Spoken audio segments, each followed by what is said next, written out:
Assalamualaikum warahmatullahi wabarakatuh. Di sini kami akan mempresentasikan hasil dari diskusi kelompok kami.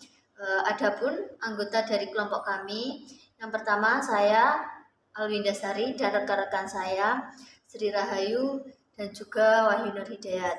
Di sini kami akan membahas mengenai masalah transisi kependudukan. Yang pertama, kita akan membahas mengenai transisi kependudukan. Apa sih transisi kependudukan itu? Nah, transisi kependudukan ini bisa dikatakan sebagai transisi demografi. Transisi demografi merupakan proses perubahan kematian ataupun kelahiran yang berlangsung dari tingkat tertinggi ke tingkatan rendah dalam satu kurun waktu pada masyarakat tertentu. Kemudian transisi demografi di sini pertama kali dikembangkan oleh Warren Thompson pada tahun 1929 dan ditemukan adanya 3 pola pertumbuhan penduduk di negara-negara tersebut. Yang pertama, kelompok A. Kelompok A di sini di dalamnya terdapat negara Eropa Barat, Eropa Utara, dan Asia Selatan. Negara ini mengalami perubahan pertumbuhan alami yang sangat tinggi ke pertumbuhan yang sangat rendah. Yang kedua, kelompok B. Kelompok B di sini di dalamnya terdapat negara Italia, Spanyol, dan kelompok Salvia di Eropa Tengah. Negara ini mengalami penurunan baik secara kelahiran maupun kematian.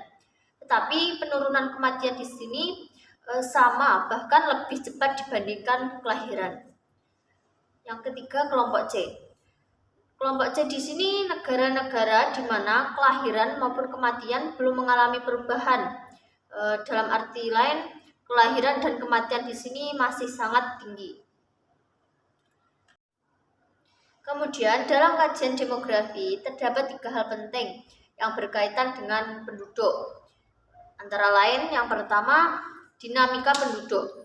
Dinamika penduduk di sini merupakan perubahan jumlah dan struktur penduduk sebagai akibat dari perubahan parameter fertilitas, moralitas, dan migrasi. Yang kedua, komposisi atau struktur penduduk. Dan yang terakhir, jumlah dan distribusi atau persebaran penduduk. Baik, untuk pembahasan yang selanjutnya akan dilanjutkan oleh rekan saya Sri Rahayu dan juga Wahyu Nur Hidayat.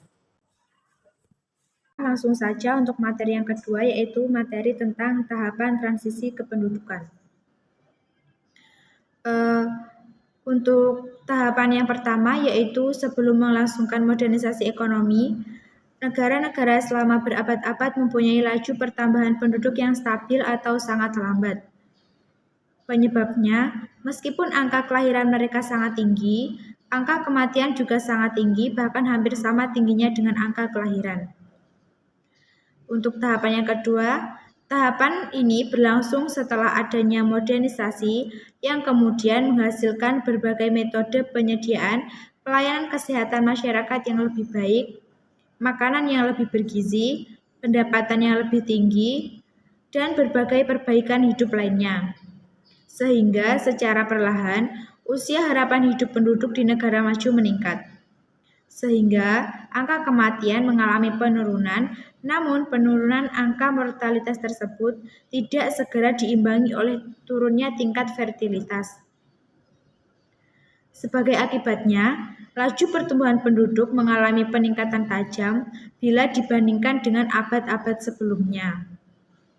Jumlah total penduduk melonjak secara drastis akibat naiknya selisih antara angka kelahiran yang tinggi dan angka kematian yang mulai rendah menurun.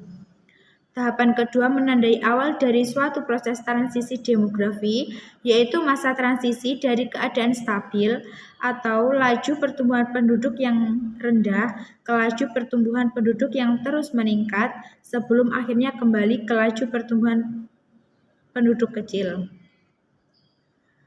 Tahapan yang ketiga Tahapan ini berlangsung dengan munculnya berbagai macam dorongan dan pengaruh positif yang bersumber dari upaya-upaya modernisasi serta pembangunan yang menyebabkan turunnya tingkat fertilitas.